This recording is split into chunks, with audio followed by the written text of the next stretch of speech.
Imagine you're on your way home from school and you glance at your phone just for 5 seconds because you heard a buzz. That's equal to driving the length of a football field blind. That's pretty crazy. Texting and driving isn't only risky, it's life-threatening. Most distracted driving has been proven because of texting and driving. There's other factors that could go into distracted driving as well, but texting is one of the top 3. It might be tempting because you hear a buzz at your phone and you look down and you would want to answer that text, but it actually is very, very distracting. And you have to ask yourself, is answering this one text worth someone's life?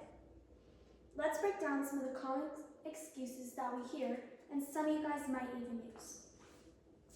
Today, we're going to be looking at these 3 things: myths versus facts, and what the truth is behind multitasking behind the wheel. Then, we're going to look at shocking statistics. You guys are going to see these and you're going to be like, oh my gosh, that is actually crazy. And the numbers don't lie. It's going to be proven to you. Lastly, we're going to take a look at real stories and real loss. True stories of how texting and driving has affected people we know and people all around the world. Now that we've cleared up some of the dangerous things, let's go ahead and look at these myths versus facts. You might have heard the myth, oh, I'm good at multitasking. I can control the car and I can text, but that's not true. SSC says that the brain is not able to focus on 2 tasks at once. That was proven in a study in 2021. The second myth that's commonly heard is, I'll only glance for a second. But like we said, 5 seconds is equal to the length of a football field blind.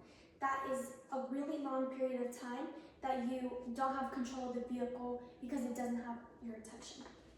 And the last thing is, oh, but I've done it before and nothing bad will happen this time. But that's not correct because your current decisions don't equal your future outcomes. Your past doesn't mean your future safety, but many fatal crashes happen this way and people don't realize that that is able to take their life. These numbers don't lie. Over 3,000 lives were lost in 2022 because of distracted driving. The CDC did a report in 2022 and measured and counted how many lives were taken because of distracted driving, texting and driving. And the CDC also did a study in 2023 that proved that 39% of teenagers admitted to texting and driving. And over here I have a chart that is able to show that under the age of 20 was 6%, and then 20 to 39 was 42%. A lot of the texting and driving happens because of the youth. I'm going to share a real story with you guys. This girl right here, her name is Alex Brown, and she was from Texas. She was 17 years old and she was a senior in high school. When she was on her way home one day after school, she decided to look at her phone because she heard a buzz. She tried to answer the text and her car ended up flipping multiple times. And that's her truck right here. Her truck crashed multiple times. And so she lost her life. When the police investigated, they found her phone under her body. And so, as a way to spread awareness to things that happen, that's her family up there. Her family travels all around the world, sharing with teenagers and schools the causes and the effects that texting and driving has. They travel with her truck and her casket to help raise awareness for texting and driving. This could have been any of us. I know some of you guys out there are texting and driving, so anyone who hears this message is thinking, oh, well, that can't be me.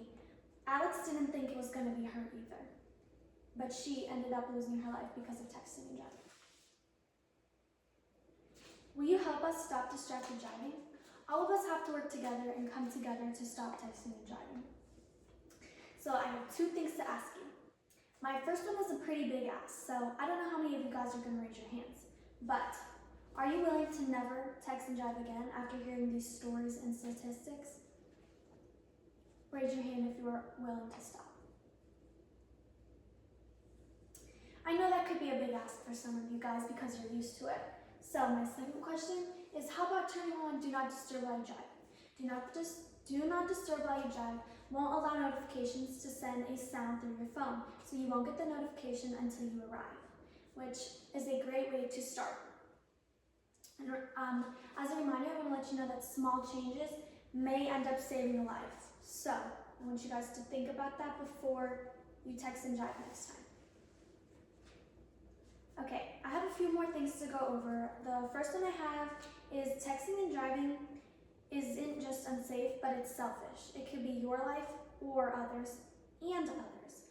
So you could have a passenger in your car, and because you decided to text and drive, your passenger also lost their life as well. We're gonna go back to this slide. That's Alex's family, and I just want to remind you guys that her family now has to live with the permanent loss of her daughter because she decided to make the decision to text and drive. So my last message to you guys is to not become a statistic, but be the reason we save a life and not cause it. It can wait. Don't text and drive. This message will be there when you get there, so it's okay to wait. And please arrive safe. Thank you.